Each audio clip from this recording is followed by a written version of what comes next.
ano e gostaria de passar alguns avisos, né, enquanto os irmãos, nossos colegas vão entrando aí na sala. Então, só para lembrar que a evangelização infantil continua firme e forte com a professora Débora. Quem tiver interesse de estar indicando alguém, né, alguma criança, um adolescente, ou o próprio filho, neto, sobrinho, à vontade, né, será bem acolhido. Também lembrar do preparo, né, do macarrão e da sopa que acontecem, né, aos sábados e domingos intercalados. Quem tiver a possibilidade de fazer alguma doação dos alimentos, no site tem a lista, né?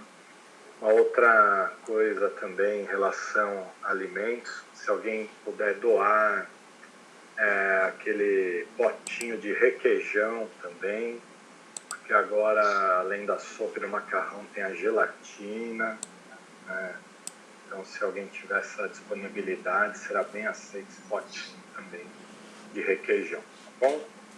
O tema da palestra da semana que vem, dia 1 de março, será Trabalhadores da Última Hora, né? Evangelho segundo o Espiritismo, para quem quiser fazer uma leitura prévia, capítulo 20, né, de 1 a 3, tá bom?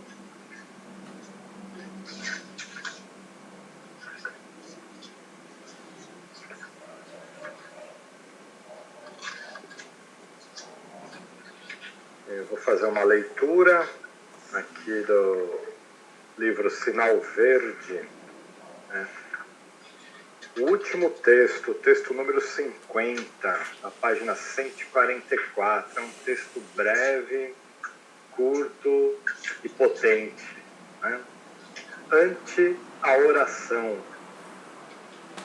Acatemos na oração a presença da luz que nos descortina a entrada para a vida superior, sem nos prevalecer dela a fim de queixar-nos de outrem ou espancar verbalmente, seja a quem seja.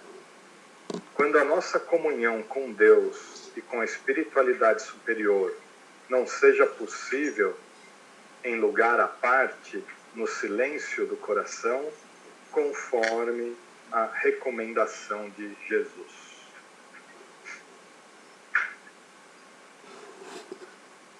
Bem-vindos os que acabaram de entrar, conseguiram entrar na sala.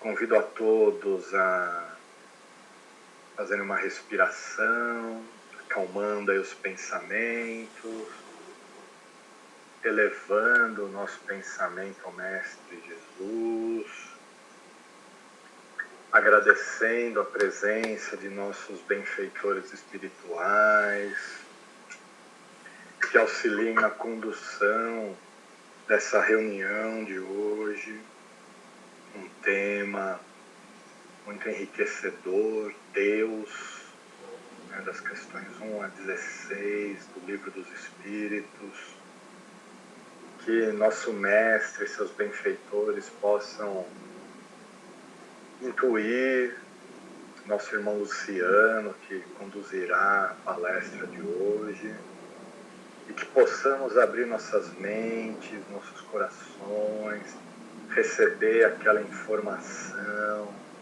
aquela luz que virá das palavras, que possamos fazer a nossa reflexão interna para a nossa reforma individual, que possamos sair daqui recarregados, e esclarecidos e confortados. Que assim seja, graças a Deus.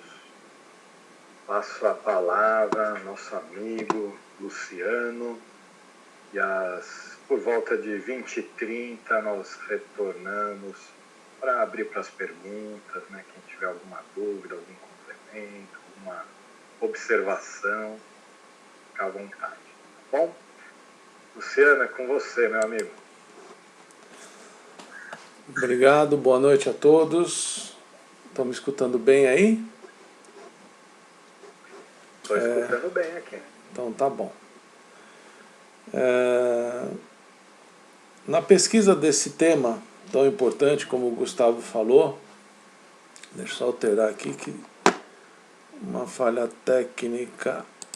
Luciano, você prefere tela cheia ou deixa assim? Eu estou mudando agora, porque saiu um imprevisto aqui. Estou adaptando aqui. Mas vamos lá, nada é por acaso, a gente... Vamos em frente.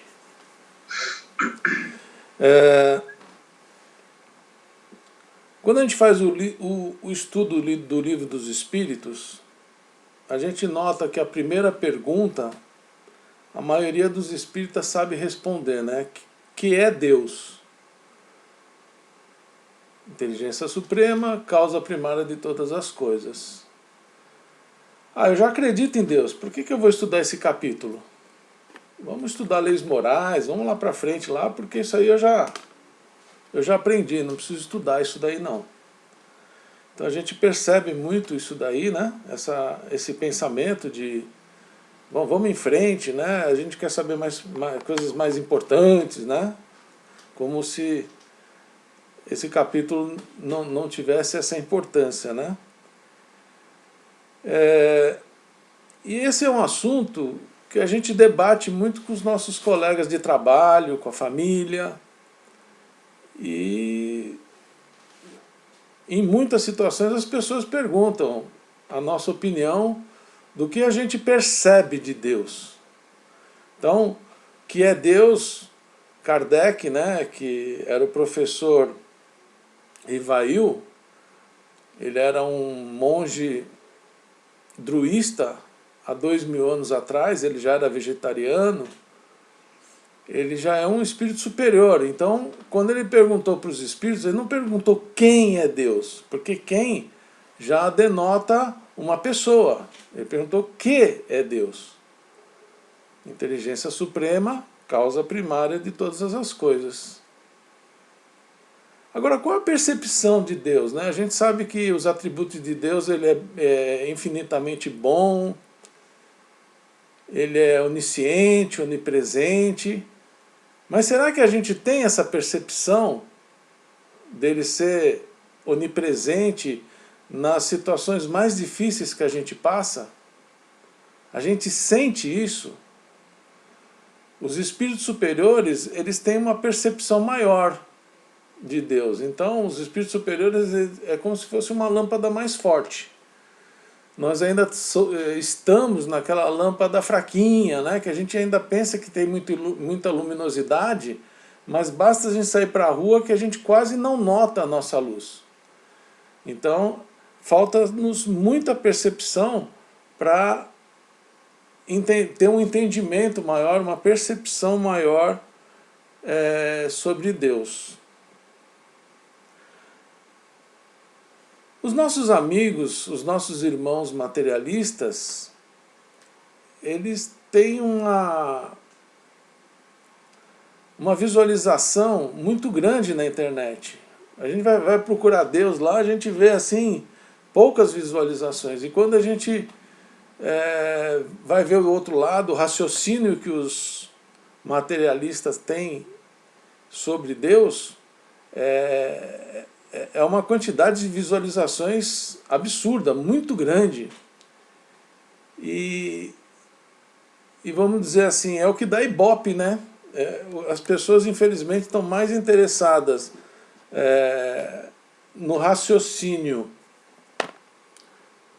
materialista do que propriamente num raciocínio que a gente vê na doutrina dos espíritos, né? Então eu vou falar um pouco de Epicuro. É um filósofo que viveu 100 anos antes de Cristo e que ele tem a base da dialética materialista dos ateus. O que é dialética? É o diálogo, é a conversa que tem com os ateus, os materialistas. Por um raciocínio muito simples, né? A gente fala, tem aquele filminho do Einstein, né, que fala que a escuridão é a falta da luz, e depois tem o mal, que é a ausência do bem. Então, o paradoxo de Epicuro, o que é paradoxo? Bem, o mal, amor, ódio, o extremo, né? Uma coisa que é antagônica, que é o contrário da outra. Então, o paradoxo do bem e do mal sustenta um raciocínio dos materialistas. Porque se Deus é infinitamente bom, onipresente e onisciente, e o mal é a ausência do bem, diante desse raciocínio, Deus não pode estar em todo lugar. Os jovens, nunca na história, teve um percentual tão grande de jovens que são ateus ou agnóstico, né? Então, ateus é porque não acredita, até acredita em Deus, mas não acredita naquele Deus que está conosco. Epicuro acredita em Deus, mas acredita num Deus ausente, aquele Deus que passou 6 dias criando o mundo e depois nos largou. Criou o sofrimento como uma forma de vingança, uma forma de omissão. Então, eu vi com muita importância, assim, eu interpreto com muita importância a gente entender o papel do sofrimento. Para que serve o sofrimento? Sendo Deus infinitamente bom.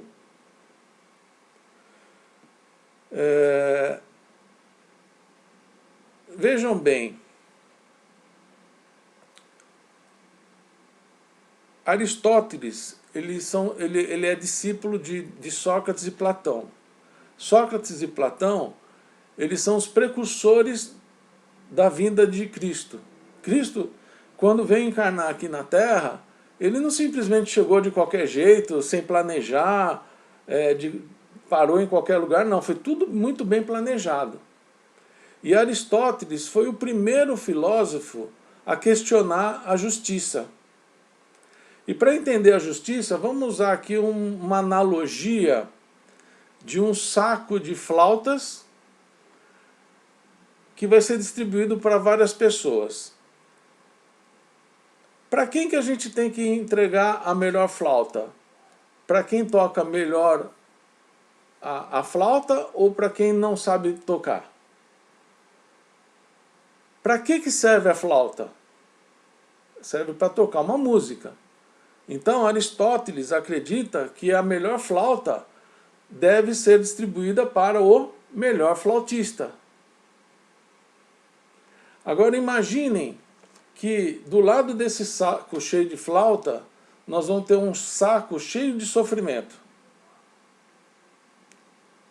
Para quem que nós vamos distribuir o melhor sofrimento, o maior sofrimento? Então, para a gente responder essa pergunta, a gente tem que parar um pouquinho e perceber para que serve o sofrimento. O sofrimento serve para que aprendamos. Então, o sofrimento está longe de ser uma vingança ou uma omissão de Deus. Nós mudamos em 2 situações. Ou quando a gente aprende, ou quando a gente cansa de sofrer. Então, o mal, ele não é a ausência do bem. O mal é quando nós viramos as costas para Deus, quando nós nos afastamos de Deus. Tem uma definição do Livro dos Espíritos que o mal é a ignorância, é a falta de uma percepção do bem. Ele não é a ausência do bem, é um livre-arbítrio nosso de nos afastarmos de Deus. E quando nos afastamos de Deus, nós sofremos. E o que causa o sofrimento?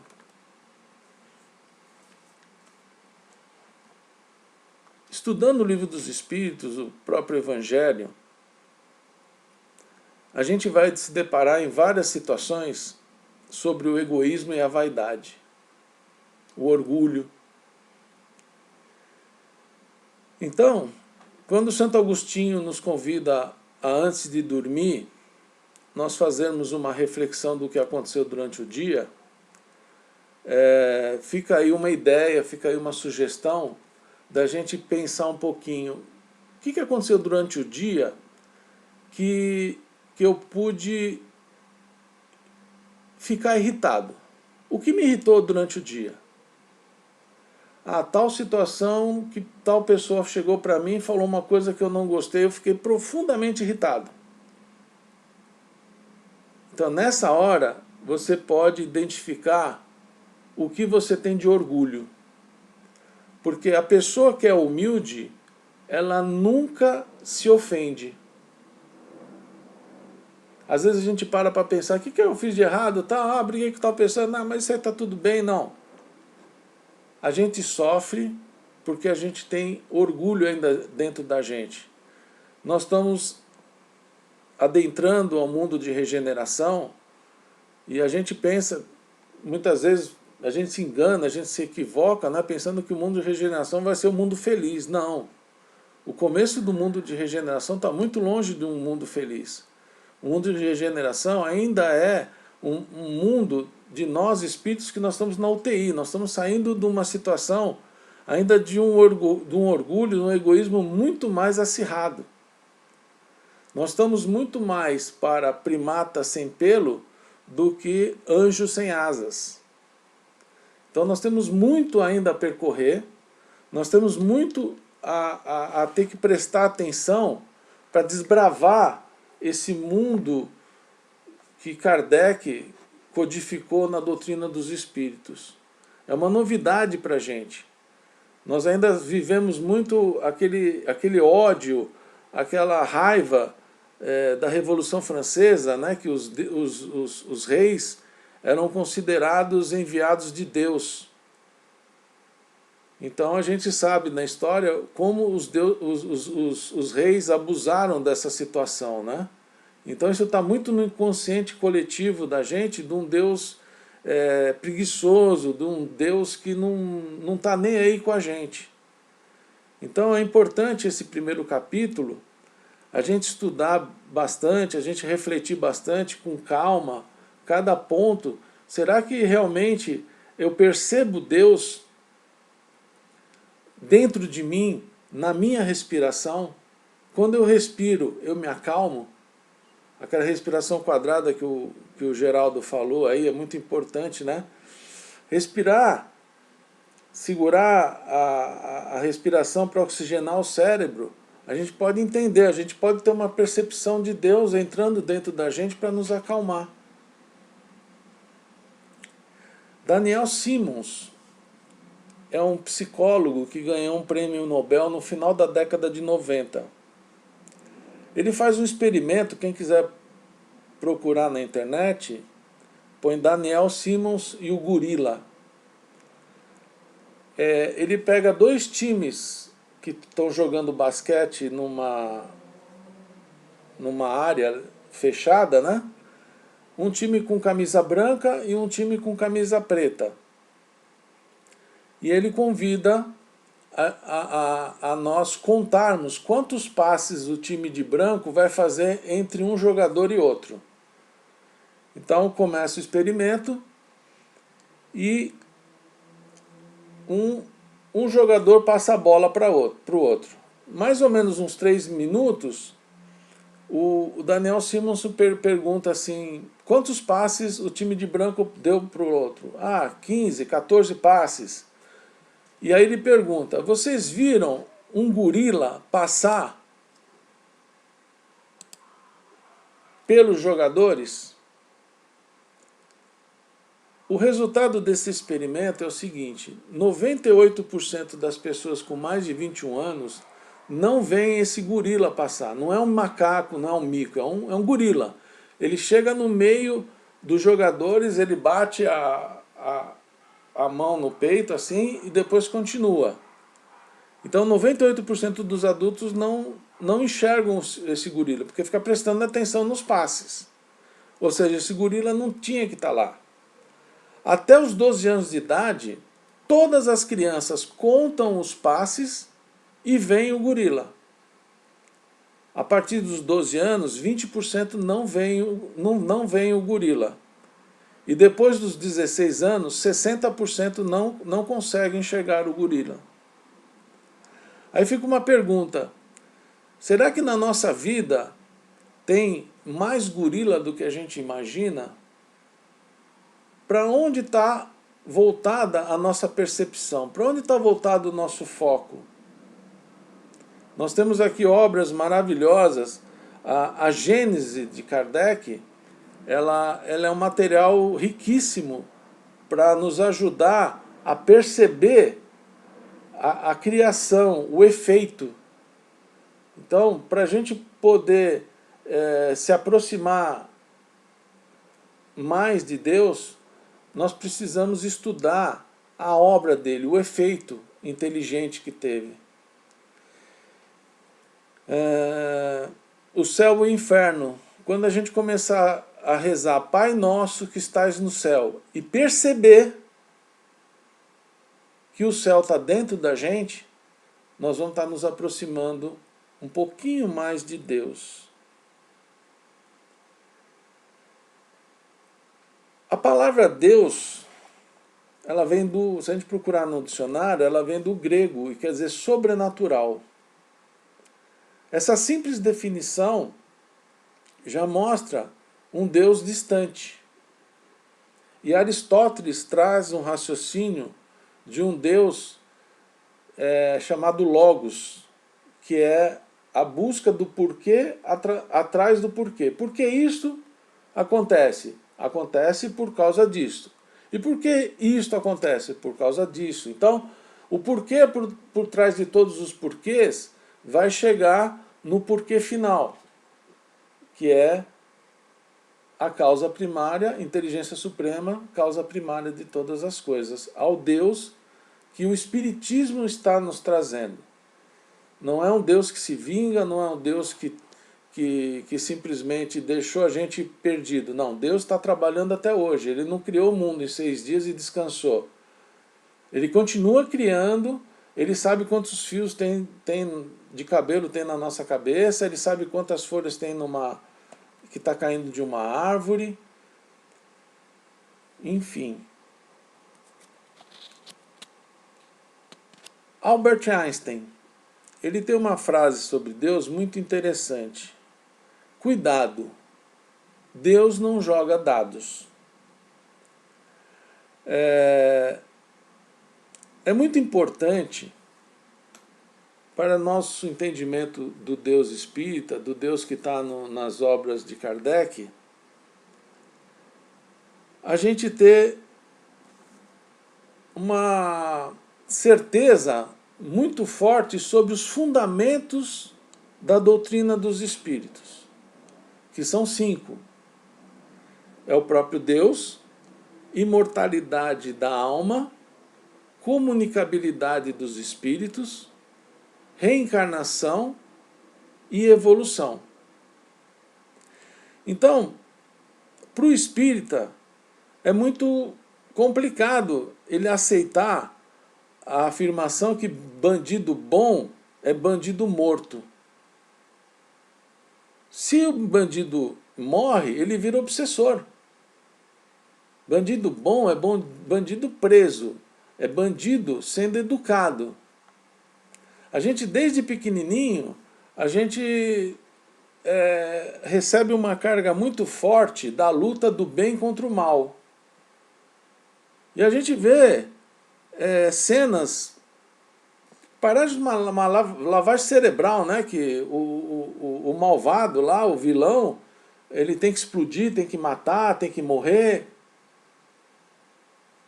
Nós precisamos refletir bastante quanto a isso, que a luta do bem contra o mal não é de jogar para o inferno e achar que o mal é para o Satã. A pessoa que errou nunca mais vai ser perdoada. A gente vê muita informação sendo colocada na internet nesse ponto, nesse assunto. A verdadeira luta espírita do bem contra o mal é a luta de nós fazermos caridade no sentido de educar os nossos irmãos. Nós temos a missão de servir de instrumentos de Jesus, de Deus, para acolhermos esses irmãos que estão perdidos. Uma analogia que eu acho muito interessante para a gente refletir quanto a isso, imagine uma criança adentrando numa sala onde a gente se encontra e ela cai e bate a cabeça na nossa canela. O que a gente tem que fazer com essa criança? Nós temos que condenar essa criança, prender essa criança e não deixar ela mais sair, ficar entregue para o inferno ad eterno? Ou a gente vai falar, nossa, ela é tão criança, é tão inocente e precisa aprender? É lógico, né, que a gente vê uma criança dessa, a gente logo imagina que ela precisa de educação, a gente precisa ensinar para ela que em determinados lugares não pode correr. Ao mesmo tempo, ela bate num amiguinho. Aí esse amiguinho se irrita e vai querer bater nela. Aí você fala para esse amiguinho, fala, não, você não pode bater nessa criança, nesse teu amiguinho. Mas como não? Ela bateu em mim, está doendo. Ela bateu primeiro. Aí você vai argumentando com essa criança e você fala, bom, já que você não se convenceu do que eu estou te explicando, você vai ficar de castigo. Aí essa criança que vai ficar de castigo olha para você e fala, nossa, como você é injusto! A criança bateu em mim primeiro e eu estou ficando de castigo? Essa analogia pode parecer muito simples, mas ela permeia, ela acompanha muito da nossa vida. Será que a gente nunca faz mal a ninguém? Será que a gente nunca se vinga? Será que a gente dá a devida atenção de refletir para que uma pessoa que nos causa um mal está necessitando de aprendizado? Será que a gente está exercitando a humildade a ponto de não se sentir ofendido com o mal que as pessoas estão fazendo conosco? Imagine um espírito muito, muito, muito superior vendo a gente fazer muita bobagem. O que esse espírito vai pensar da gente? Ah, tá lá o Luciano fazendo um monte de besteira, tá lá o Luciano se irritando, ficando bravo. O que esse espírito pensa? Ah, o Luciano está começando agora a descobrir o mundo dos espíritos, ele está agora, começou a estudar o livro dos espíritos nessa encarnação, primeira vez que ele lê um livro dos espíritos, que ele estuda, tadinho, está começando, ele tem muito a aprender.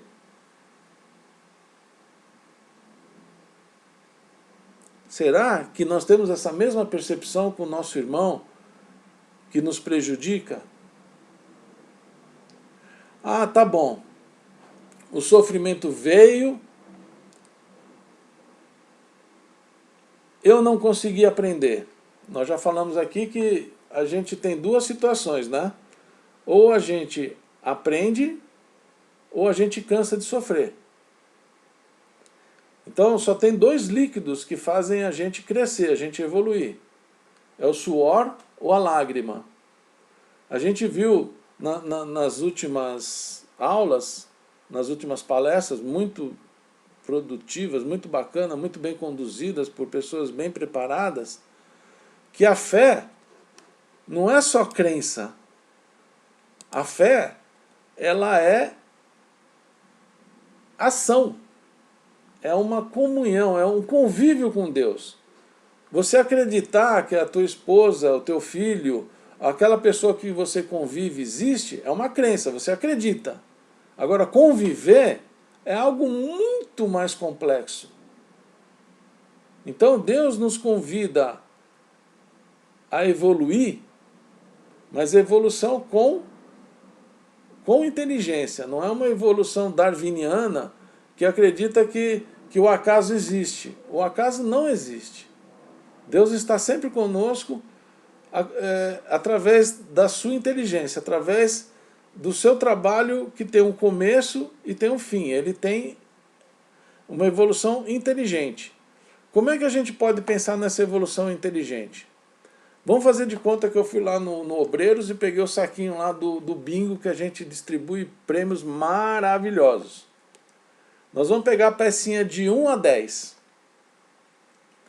Então aqui dentro de um saquinho, aqui faz quanto dentro de um saquinho? Eu tenho um saquinho de 1 a 10. Qual é a chance de eu pegar a bolinha número 1? É uma chance em 10. Agora eu vou pegar essa bolinha e vou pôr de volta. Qual é a chance de eu pegar, depois que eu peguei a bolinha número 1, eu pegar a número 2? É uma chance em 100. Se a gente ficar pegando uma bolinha e colocando de volta, sendo que a primeira bolinha tem que ser a número 1, depois a número 2, numa sequência de 1 a 10, é uma chance em 10 bilhões. O que eu quero dizer com isso? É que uma flor de maracujá que a gente encontra no caminho de casa para o nosso trabalho, ela não ficou bonita daquele jeito ao acaso. Acreditem no que vocês quiserem, se foi um arquiteto, se foi Jesus, mas foi alguém que trabalhou nessa plantinha para ela ficar bonita do jeito que ela ficou bonita. Gustavo, se você quiser passar para as perguntas aí, fiquem à vontade. Beleza, Luciano, britânico, hein? E quantas palavras assim você vai falando, é impressionante, assim, vai abrindo várias janelas assim na nossa mente, assim, né? Tipo aqueles pop-up, né? Vão entrando e falam, caramba, olha, ele está fazendo pensar de uma outra maneira, um outro jeito de ver, e vai complementando o texto. Obrigado, viu? Ia deixar aberto aí para o pessoal, né? Alguém tiver alguma pergunta, quiser falar alguma coisa, estamos aí nesse momento de compartilhar aqui as ideias, as reflexões juntos aqui. Bom, enquanto o pessoal pensa, eu estou pegando a minha colinha aqui e eu lembrei da águia. Quem é que pode nos falar como é que a águia faz o filhote dela aprender a voar?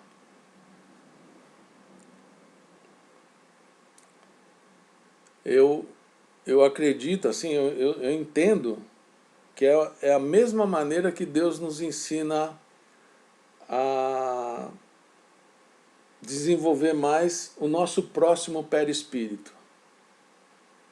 Então nós estamos evoluindo, né? Não como Darwin acredita, né? Que do Big Bang, que as coisas vão acontecendo de uma forma que Deus não está nem aí, Deus está descansando. Deus nos faz crescer através da ação, através de ser jogado lá do ninho para a gente bater asa e poder voar. Porque Deus nos ama. Assim como essa mamãe águia ama o seu filhotinho. Você já imaginou se essa mãe não ensinasse esse filhotinho a voar?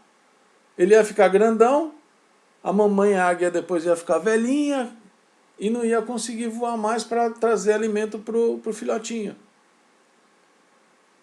Então, nós estamos assim historicamente com uma percepção, com uma ideia muito errada de Deus.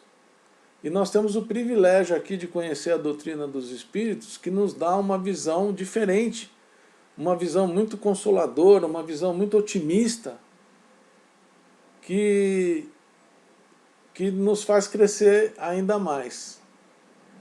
Doutrina dos Espíritos é muito otimista, é muita energia, muita coisa boa que a gente tem à nossa frente aqui para a gente poder crescer. Uma criança que vai numa fazenda, ela está de férias, né? Ela vê o movimento do trator, ela vê a natureza, ela vê tudo aquilo ali como uma coisa bacana, né? E os trabalhadores estão lá de sol a sol trabalhando e não tem a mesma percepção de uma criança. Então você vê que de 1 a 12 anos, todas as crianças vê o gorila.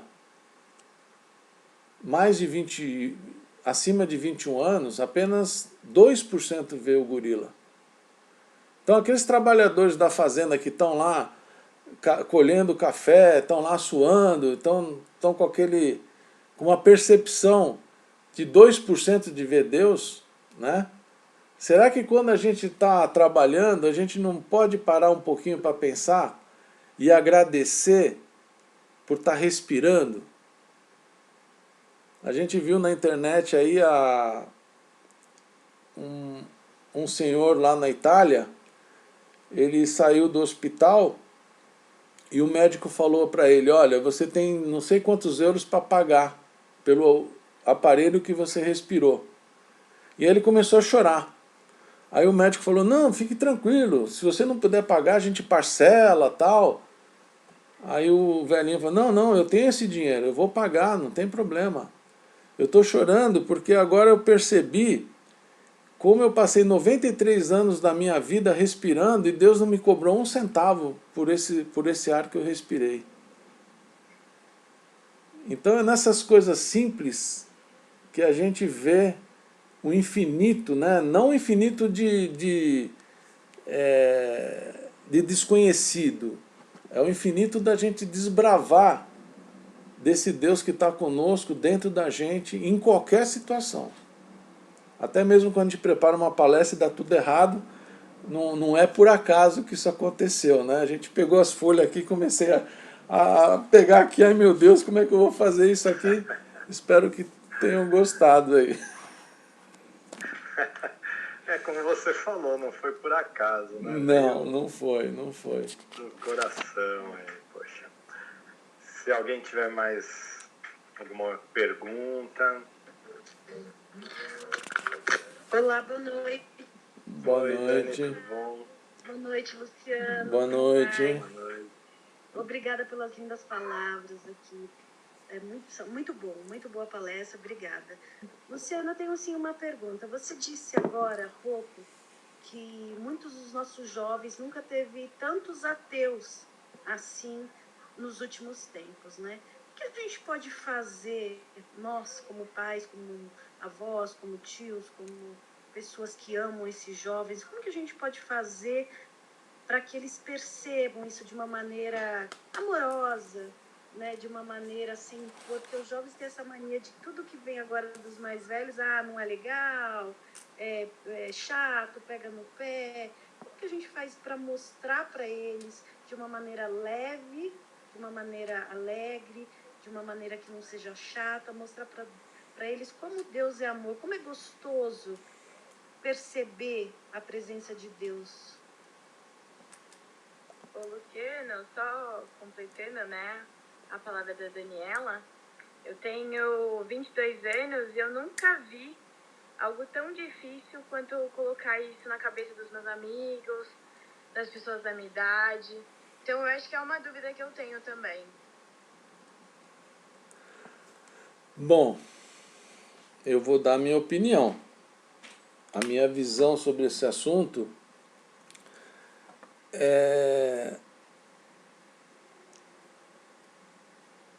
quem tem o desafio de trabalhar com dependentes químicos, né? A gente nota que muito das dicas que os psicólogos, os psiquiatras, e os profissionais, né, eles passam sobre esse assunto,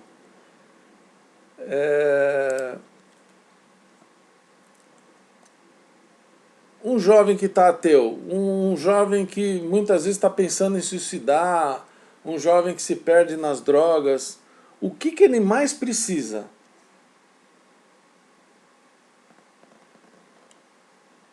Amor. Amor. E qual é a forma que a gente pode expressar esse amor da maneira que esses jovens mais precisam? Veja bem, o Espiritismo é filosófico, o que eu estou falando hoje pode mudar amanhã. O jovem, ele precisa de um porto seguro. O que é um porto seguro? Ele precisa de um pai, ele precisa de um avô, ele precisa de um tio, ele precisa de um irmão que esteja firme. Ele vai virar as costas, ele vai querer desbravar, ele vai querer dizer que a maconha faz menos mal que o cigarro, que é caretice ir na evangelização, ele vai falar um monte de coisa. E muitas das vezes, nós somos culpados disso. Nós somos os primeiros a falar para ele, olha, você vai ter prova essa semana lá no colégio, e então você não precisa ir na evangelização. Tem muita coisa para a gente refletir sobre esse assunto. Então, será que Deus é menos importante do que a prova que ele vai ter na terça-feira, logo depois da evangelização? Será que a gente não pode fazer que nem aquela mamãe águia, de educar nossos filhos e falar, você vai ter prova na terça-feira, mas segunda-feira a evangelização é essencial, você não pode faltar. Às vezes a gente mesmo, nós pais, damos esse conselho para o filho e depois vamos querer cobrar. No sofrimento, para que serve o sofrimento? O sofrimento serve para a gente aprender. Se o jovem perceber que nós estamos usando a doutrina dos espíritos para aprender e falar, nossa, legal, olha, ele fez o evangelho no lar e ele se acalmou. Poxa, aí o jovem vai começar a ver o nosso exemplo. Eu não vejo maneira mais eficaz do que essa de fazer o jovem ir para o centro espírita através do nosso exemplo. Porque a coisa que mais afasta, isso é o... Esqueci lá, ó, aquele psiquiatra lá do Nordeste, lá, ele fala isso, que o maior desserviço para o jovem não ir para o centro espírita é o próprio espírita, que vai lá, dá sorriso para todo mundo, chega em casa, quebra o pau com a esposa, ou com o marido, ou com o irmão, e com tudo mais. Se a gente conseguir dar o exemplo, a gente conseguir se acalmar, o jovem vai falar, poxa, eu estou aqui perdido, eu estou aqui numa situação não legal, eu vou experimentar o centro espírita, eu vou experimentar fazer o evangelho no lar, eu vou experimentar estudar essa tal dessa doutrina aí que faz o meu pai, minha mãe, o meu amigo se sentir bem. É essa a resposta que eu entendo para a gente estimular os nossos jovens a irem no centro espírita. A gente estimular os nossos jovens a criar eventos no centro espírita e não a gente tomar a frente dele. Então, a sopa, o macarrão, é só um slogan, isso é uma ação social, né? Chico fala que se você criar um centro espírita ao meio-dia, às 2 da tarde você tem que estar distribuindo sopa. Então nós temos que chamar o jovem lá para distribuir sopa, para fazer arrecadação de alimentos, distribuição de roupa. Lá na Cruzeiro do Sul, a gente distribui sopa, nós estamos precisando voltar a levar roupa lá para distribuir, o pessoal não tem roupa. E se a gente distribui roupa, quanto mais roupa a gente distribui, mais roupa o centro recebe de doação. Impressionante isso. Quanto mais roupa a gente distribui, a espiritualidade, não sei, é a minha fé, é a minha convicção. Quanto mais você distribui roupa, mais aparece. E quando a gente para de distribuir, para de vir a doação. E a gente vê como essa população de rua precisa de cueca, calcinha e moletom, porque eles não têm como lavar. Então, se a gente conseguir aumentar essa ação social que nós temos no centro, os jovens vão se apaixonar por isso. Os jovens vão sentir uma energia muito boa para eles poderem buscar algo melhor, algo mais atrativo. Porque cansa falar de Deus, ele é onipotente, onisciente, não sei o quê. Ele já está na escola a semana inteira, né? Eles querem uma coisa mais prática. É essa a ideia que eu tenho, que eu prego, que eu brigo, que a sopa e o macarrão é só um slogan. Nós temos que pensar muito maior, nós temos que pensar mais numa ação social para ter um vínculo, para poder cortar o cabelo dessas pessoas que estão lá fora, procurar uma documentação e essa pessoa se incluir na sociedade, voltar para suas famílias e virem para o centro espírita para abrir mais ação social, para multiplicar isso para frente. Essa é a forma que eu vejo de trazer os jovens, as crianças para o centro espírita. Não sei se eu respondi, agora eu me exaltei e fui muito longe. Me desculpem aí. Obrigada, Lu. Respondeu sim. Excelente. Obrigado, Luciano. Obrigado a todos. Essa excelente palestra, muito reflexiva, colocando até, jogando mais uma semente para algumas ações que já acontecem, que possam ter outra ramificação, né? Trazer outros tipos de frutos aí. Muito legal mesmo, né? Para a gente pensar e começar a dar margem para isso, né? Legal.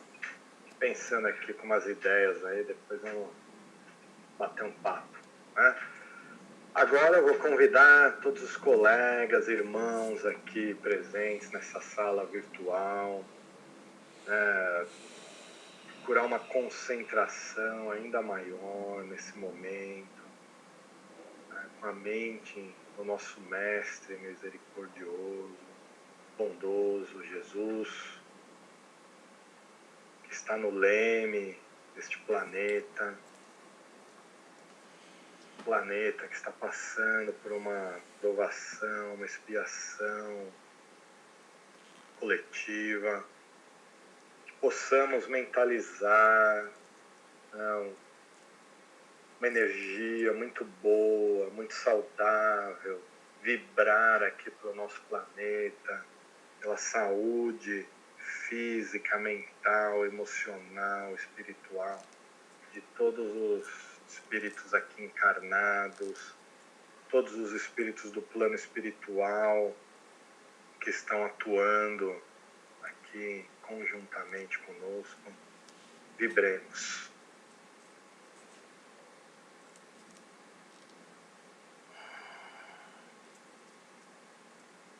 Vibremos também por todos os governantes dos países ricos, dos países em desenvolvimento, dos países menos favorecidos, pobres, que possamos pensar em solidariedade, nesse nível, né, dos governantes para com todos os países desse nosso planeta, que alguma luz caia, né, e invada esses corações de quem tem um poder na mão de acelerar, de solidarizar, de pensar no próximo, de fazer alguma coisa grande, maior e rápida dentro dessa encarnação que está tendo e nessa posição que está.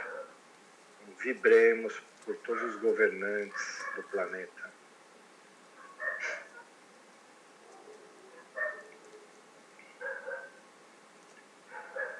Vibremos também por todos os profissionais que trabalham em hospitais, que estão ficando sobrecarregados novamente.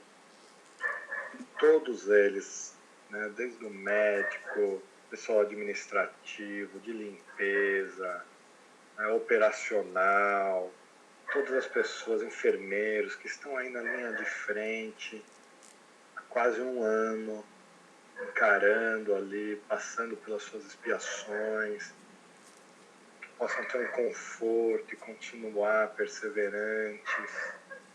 Vibremos.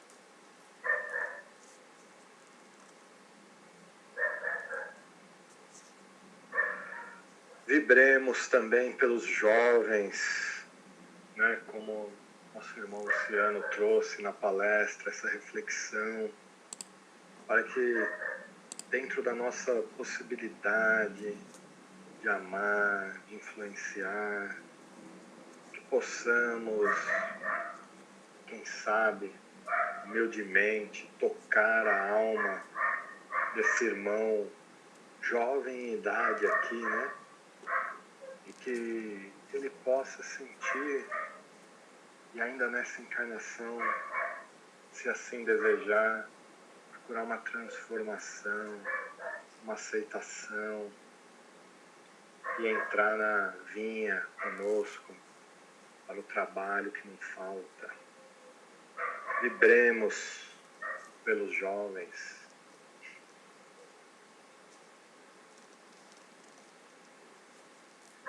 E vibremos por todos nós, trabalhadores anônimos, que estamos exercitando, procurando essa evolução, procurando vivenciar os ensinamentos do nosso Mestre Jesus, que continuemos nessa sintonia de bons pensamentos, de palavras mais edificantes, de mais paciência, né, de olhar para o próximo que está próximo, dentro de casa.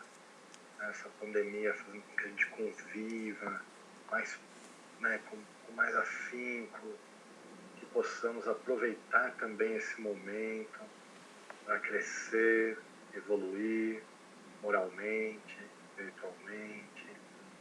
Vibremos.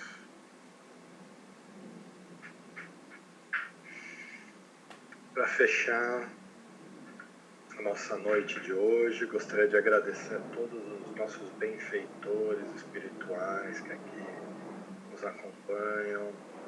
Gostaria de agradecer a todos os presentes que ouviram a palestra, nosso irmão Luciano também. Gostaria de agradecê-lo, compartilhar sua pesquisa, sua inteligência, seus estudos, e que Jesus possa derramar suas bênçãos sobre nós, e que tenhamos uma semana de boas ações, bons pensamentos, mansa, pacífica, rumo aí ao nosso mundo de regeneração. Que assim seja, graças a Deus. Desejo a todos aí uma excelente noite, uma excelente semana.